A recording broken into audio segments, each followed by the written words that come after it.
Di sisi lain, Sean tiba di rumah Asep dan menanyakan apa yang harus dilakukan olehnya. Lalu Asep pun memberi tugas untuk membuat kerjasama dengan SO-15 guna untuk menemukan para pelaku pengeboman yang sudah dipastikan anggota IRA.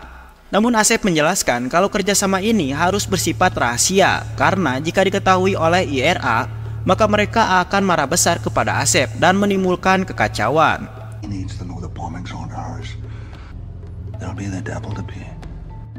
Keesokan harinya Kwon masih mengamati aktivitas si Asep.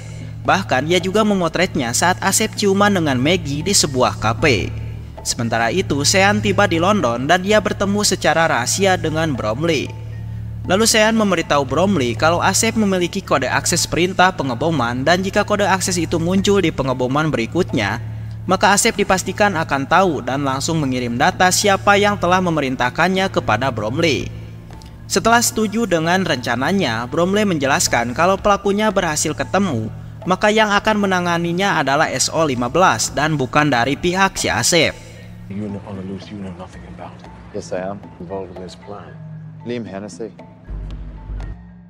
Sementara itu Asep, istrinya dan anak buahnya pindah ke perkampungan. Dan hal ini dilakukan agar Kwon tidak bisa meneror lagi mereka. Namun sayangnya hal itu tidak membuat Kwon menyerah dan langsung membeli mobil bekas yang akan dia gunakan untuk pergi ke hutan yang jaraknya tidak jauh dari rumah Asep.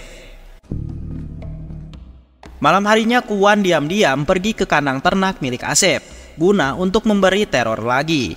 Namun pada saat itu dua penjaga berhasil mengetahui keberadaan Kwon. Menyadari itu, Kwon pun dengan sangat cepatnya langsung menghajar mereka secara senyap.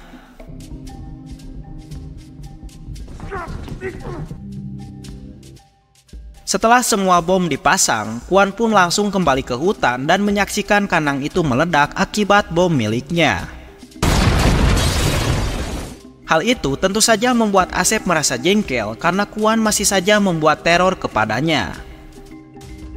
Keesokan harinya Asep menyuruh istrinya yaitu Mary untuk pergi ke London karena tempat ini sudah tidak aman lagi.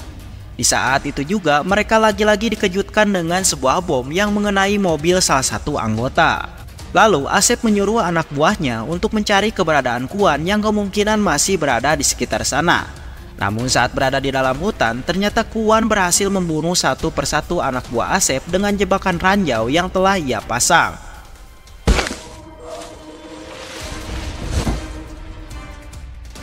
Saat Kwon berhasil menangkap salah satu dari mereka, tiba-tiba saja Kwon terkena tembakan di bagian bahunya. Alhasil Kwon pun lebih memilih kabur daripada harus mati di tangan mereka. Menyadari Kwon bukanlah orang sembarangan, anak buah Asep pun menyuruhnya untuk memanggil Sean kembali karena Sean memiliki pengalaman bertempur di dalam hutan. Sementara itu Mary yang berada di London tiba-tiba didatangi oleh Sean, yang rupa-rupanya Sean selama ini telah berselingkuh dengan tantenya sendiri. Namun saat keduanya akan bercocok tanam, tiba-tiba Asep menelpon Sean dan memintanya untuk kembali melawan Kwon.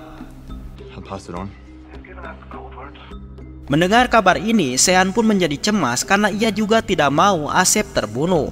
Di sini Mary memberitahu Sean kalau dirinya sebenarnya sangat membenci suaminya yaitu si Asep.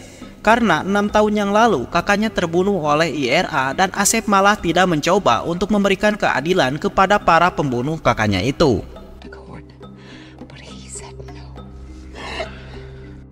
Kembali dengan Kwon yang mencoba menyembuhkan lukanya dengan pisau yang telah dibakar.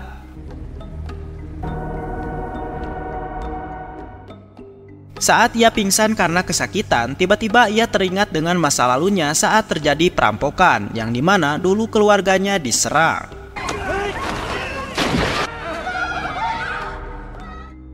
Dan kejadian ini menyebabkan putri pertama Kwon meninggal.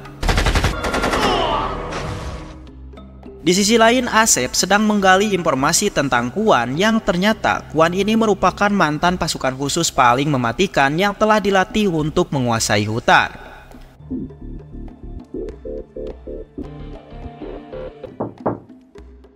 Lalu ia didatangi oleh penegak hukumnya sekaligus petinggi IRA yang bernama Margaret. Di sana, Asep langsung memarahi Margaret karena tidak menemukan pelakunya. Bukannya merenung, Margaret malah memarahi balik Asep karena jika ia menemukan pelakunya, maka hal itu sama saja dengan menjatuhkan persatuan Irlandia. Belfast out in front, taking charge. Now I stood by you when you... Setelah Margaret pergi, Asep pun kembali lagi ke kantornya. Namun tiba-tiba ia dikejutkan dengan munculnya Kuan yang entah bagaimana bisa melewati para penjaga. Who killed my daughter? I'm sorry. I already used to kill my daughter. Lalu Kuan memaksa Asep untuk memberitahu nama pelakunya. Tapi seperti biasa, Asep tidak tahu dan mengatakan kalau ia telah memasang sebuah perangkat yang mana jika bom berikutnya meledak, maka kode rahasia perintah akan terbongkar, sehingga Asep pun akan mengetahui siapa pelakunya. Mendengar itu, Kuan pun memberi waktu 1 hari kepada Asep, dan jika tidak, maka Kuan akan membunuh Asep dengan sangat sadis. Sementara itu, Bromley akhirnya menemukan sebuah petunjuk dari CCTV pengeboman pertama, yang dimana terlihat ada seorang pengendara misterius yang sebelumnya telah menabrak Par, dan ia juga memiliki tanda buduk di lengannya. Di tempat lain, reporter Ian didatangi oleh Maggie, dan entah bagaimana Maggie ini tiba-tiba saja mengajak Ian untuk kimochi. Pagi harinya kita akan diperlihatkan dengan Maggie yang baru saja keluar dari bis kota, dan di sana ia menemui seorang pria yang dimana di awal film pria itu adalah pelaku pengebom. Dan saat akan berangkat, tiba-tiba saja bus yang tadi Maggie tumpangi meledak. Jadi terungkaplah sebuah fakta kalau Maggie lah yang telah memasang bom di bus tersebut. Sementara itu, Sean tiba di rumah Asep untuk memburu Kuan. Setelah Sean pergi menuju hutan, tiba-tiba Asep mendapatkan telepon dari Bromley yang meminta kode akses rahasianya karena baru saja ada bom yang telah meledak. Namun ternyata Asep tidak mendapatkan kode tersebut, yang artinya ada salah satu petinggi diam-diam menggerakkan para pelaku tanpa mengirim kode akses. Tidak lama ia didatangi salah satu anak buahnya yang mengabarkan kalau kemarin dia melihat Sean telah masuk ke kamar Mary di London. You said to keep an eye on her. I was in Mary's room. Di sisi lain, Bromley dan timnya akhirnya berhasil menemukan identitas si pengendara motor yang bernama Patrick. Dan saat ditelusuri lebih jauh, ternyata Patrick ini bekerja dengan penegak hukum si Asep yang tak lain adalah Margaret. Jadi terungkaplah kalau Margaret adalah dalang dari pengeboman ini. Setelah mendapatkan informasi itu, Bromley langsung menelpon Asep dan memberitahukan semuanya tentang identitas Margaret. Dan kebetulan saat itu Margaret datang ke sana. Tanpa pikir panjang, Asep pun langsung menembak kaki Margaret agar mau memberikan nama-nama pelaku pengeboman yang telah menewaskan banyak warga. London bus for Christ's sake. No, do that. Karena terancam, akhirnya Margaret menuliskan nama-nama pelakunya, yaitu 4 pria dan 1 wanita. Dan ternyata wanita itu adalah Maggie, selingkuhannya Asep. Lalu Margaret memberitahu kalau sebelumnya Mary pernah datang menemuinya untuk meminta bantuan untuk membalas kelakuan Asep yang tidak mau menghukum pelaku yang telah membunuh kakaknya. Dan balas dendam itu ternyata berupa Maggie yang dijadikan selingkuhannya. Mendengar kalau istrinya juga telah bekerja sama dengan Margaret, Asep pun tanpa pikir panjang langsung menembak Margaret hingga ina ilahi. Setelah mendapatkan 5 tersangka, Asep pun langsung memberikan nama-nama itu kepada Bromley. Di sisi lain, reporter Ian baru saja selesai kimochi dengan Maggie.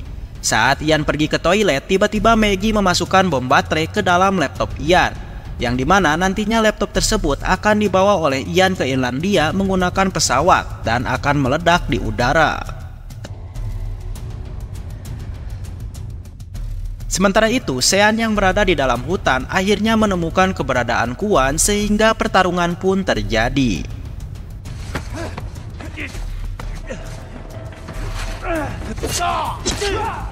Namun Kuan yang sudah pro player tentu saja sangat kuat dan berhasil mengalahkan Sean dengan mudah. Karena Kuan telah membiarkan Sean untuk hidup, akhirnya Sean pun berterima kasih dengan cara memberikan nama para pelaku pengebom yang telah menewaskan putri Kuan. Sepulang dari hutan, Sean kembali menemui si Asep. Dan tiba-tiba Asep memberitahu kalau dirinya mengetahui kalau Sean telah memasuki kamar Mary saat di London. Namun di sini Asep tidak mau tahu apa yang Sean lakukan, dan yang diinginkannya hanyalah apa yang telah dikatakan oleh Mary kepada Sean. Lalu Sean menjawab kalau Mary masih membenci Asep atas kematian kakaknya. Mendengar itu Asep pun langsung membenarkan dan mengatakan kalau Mary sebenarnya bekerja sama dengan Margaret dan para pelaku pengeboman. Dan hal itu dilakukan karena Mary ingin balas dendam kepada Asep dengan cara itu. She was upset about her brother and kept on about that. She used you. Carry that pig on the cell, pal. Keesokan harinya SO-15 dan pasukan khusus mulai melakukan rencana penyergapan kepada 5 pelaku yang telah bersembunyi di hotel. Zero, this is Alpha 2. X-ray 1 on balcony. Dalam rencananya, Kwon diam-diam masuk ke dalam hotel itu dan menyamar sebagai tukang bebersih, karena dirinya berencana untuk membunuh mereka berlima dengan tangannya sendiri.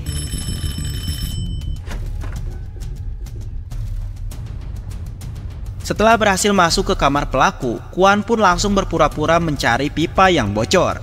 Namun saat salah satu pria melihat senjata di tas Kwon, akhirnya peperangan pun terjadi.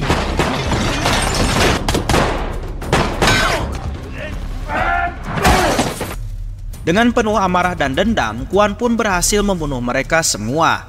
Namun di sini Kwon membiarkan Maggie untuk hidup agar bisa diinterogasi oleh SO-15. Go!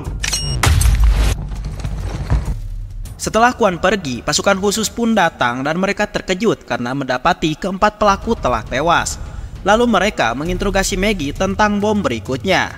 Setelah Maggie memberitahu lokasi bom berikutnya, para petugas pun langsung mengirim penjinak bom ke bandara. Dan akhirnya mereka berhasil menemukan laptop Ian dan langsung membawanya tepat saat bom akan meledak. Setelah bom itu meledak, Maggie pun langsung ditembak mati oleh pasukan khusus. Karena Kwon telah bertindak sendirian, akhirnya Bromley pun menjadikan Kwon sebagai buronan. His name's Ngok Ming Kwon. Sementara itu, Sean pergi mendatangi apartemen Mary dan langsung membunuhnya. Sedangkan Kwon mendatangi Asep untuk memberikan pelajaran dengan cara menunjukkan sebuah foto Asep yang sedang ciuman dengan Maggie, dan akan melibatkan Asep ke dalam serangan teroris. Lalu Kwon menyuruh Asep untuk menekan tombol kirim di HP-nya agar foto itu viral dan dunia bisa mengetahui kesalahannya Asep. Keesokan harinya Kwon kembali bekerja di warteg. Lalu seorang agen segera memberitahu Bromley tentang keberadaan Kwon saat ini. Namun di sini Bromley berubah pikiran untuk tidak menangkap Kwon dan lebih memilih memberikan penghargaan kepadanya. Setelah itu Kwon bertemu dengan tetangganya yang langsung memeluknya dan film pun tamat. Mantap sekali.